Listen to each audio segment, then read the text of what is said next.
Good evening. In a landmark ruling, the Supreme Court today legalized abortions. That was then. And I think that January 22nd, 1973 would be an historic day. This is now. Stop abortion now. The Supreme Court's Roe v. Wade decision wasn't the end of the fight over abortion rights in the United States. It was just a bell signaling another round in a lengthy match. This fight that we have, we don't have to be having it the way that we're having it. It doesn't make much sense. Proponents on both sides of abortion accessibility have pounced out of their corners and are ready to box it out over the future of this issue. Now that President Trump has nominated this man for the High Court, even more eyes are fixed on Roe v. Wade. This Supreme Court nominee, Judge Kavanaugh, is going to destroy women's reproductive freedom. Shut it down! Trump don't get it! Shut it down! Trump don't get it! If it were to be overturned, I think it would happen in a very slow way. I don't think there'd be a big headline one day in the paper. I think rather over a series of rulings over the course of many years, we'd wake up one day and discover, heck, Roe versus Wade was more or less overturned. Hey fam, I'm Imayan, and I'd love for you to hit that subscribe button right now because we're about to explain what the U.S. would look like in a post-Roe v. Wade world. And as it turns out, we may already have the blueprint to that future.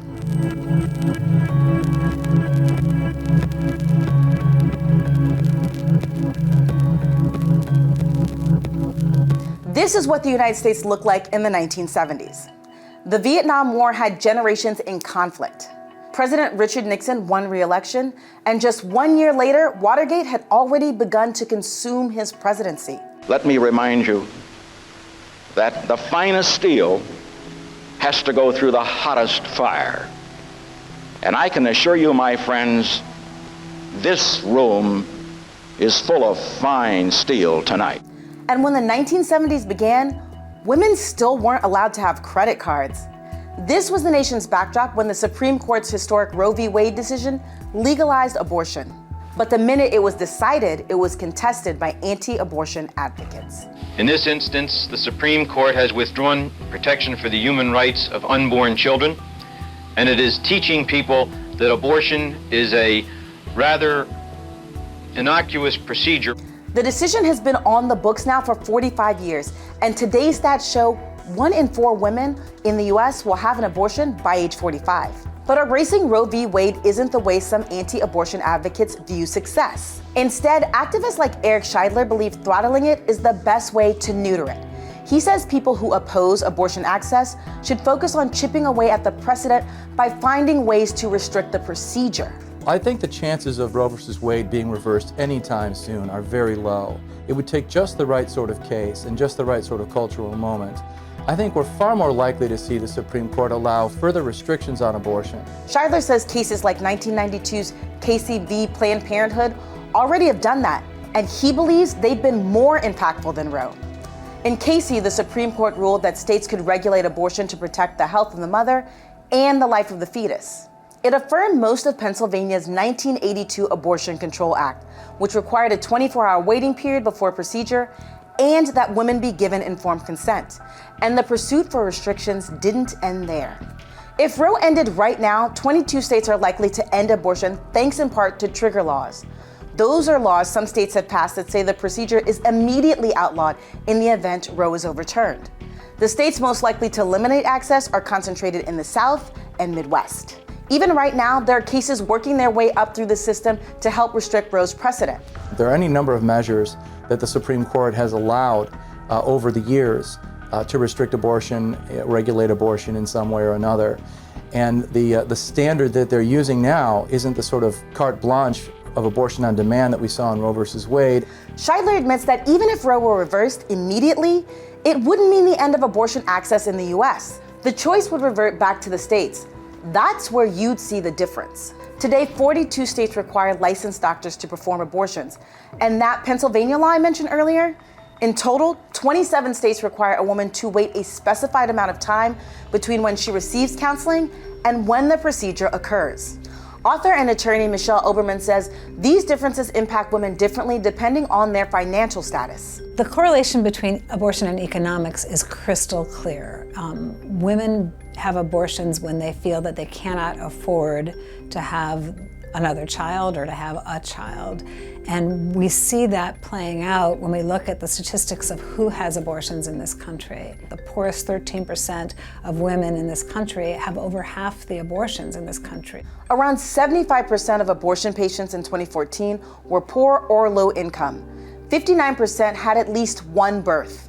The way in which we frame the debate as a symbolic matter actually diverges pretty dramatically from the way in which abortion plays out. Oberman, who has spent years studying the issue, says restricting abortion access disproportionately affects the financially insecure and adolescents because wealthier people can afford to travel to areas where the procedure is available. They can travel out of state if they need to do so.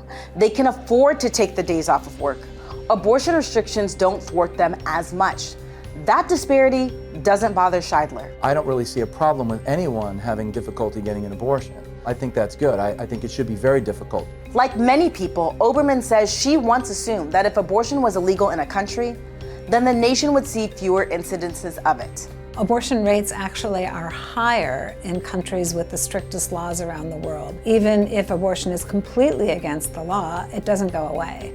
And we know this from looking at countries around the world like El Salvador, where abortion is completely banned with no exceptions. And the abortion rate in El Salvador is actually higher than it is in the United States. El Salvador is a place where abortion has been completely outlawed since 1998.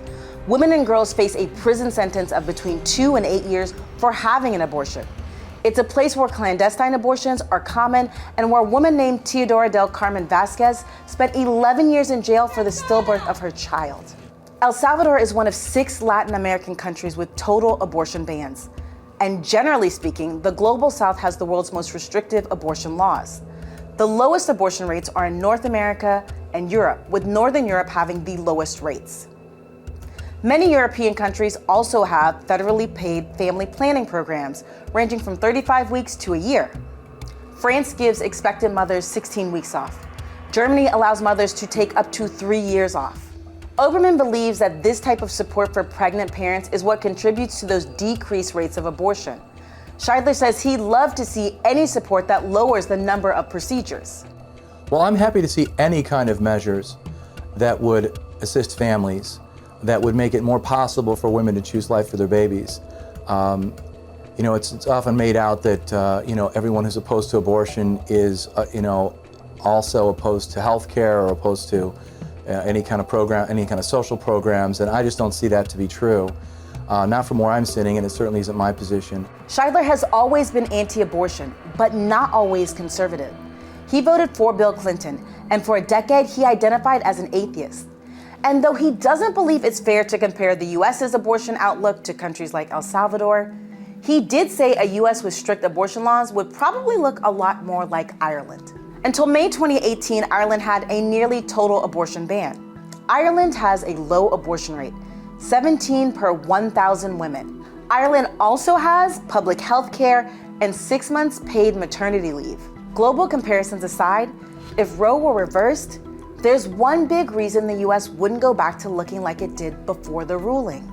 The biggest change since 1973 in terms of illegal abortion is the advent of abortion drugs. You see, even in places where the procedure is restricted, if there's internet access, then there's accessibility to abortion drugs with a simple search. But Oberman warns that increasing abortion restrictions will have a tangible cost. There will be women who do die from illegal abortion, though. So let's just be clear about that, because there'll be a population of women who don't access abortion drugs so easily, or who find out too late in their pregnancy, or who take the wrong drug at the wrong dose. And we also know, or we can predict, who those women will be. They'll be the poorest and most marginalized. The future of reproductive rights is threatened regardless of Roe v. Wade's future. And the truth is that, for some women, in some states, a United States without abortion access is already a reality. It's just that now, many more women are at risk for being in that same pool. Hey fam, thanks so much for watching. Don't forget to like, share, and subscribe. This is just one of the many stories we'll be doing leading up to the midterms, and we want to know what you want to see from us. Give us your story ideas in the comments, and we'll see you next Sunday. Bye.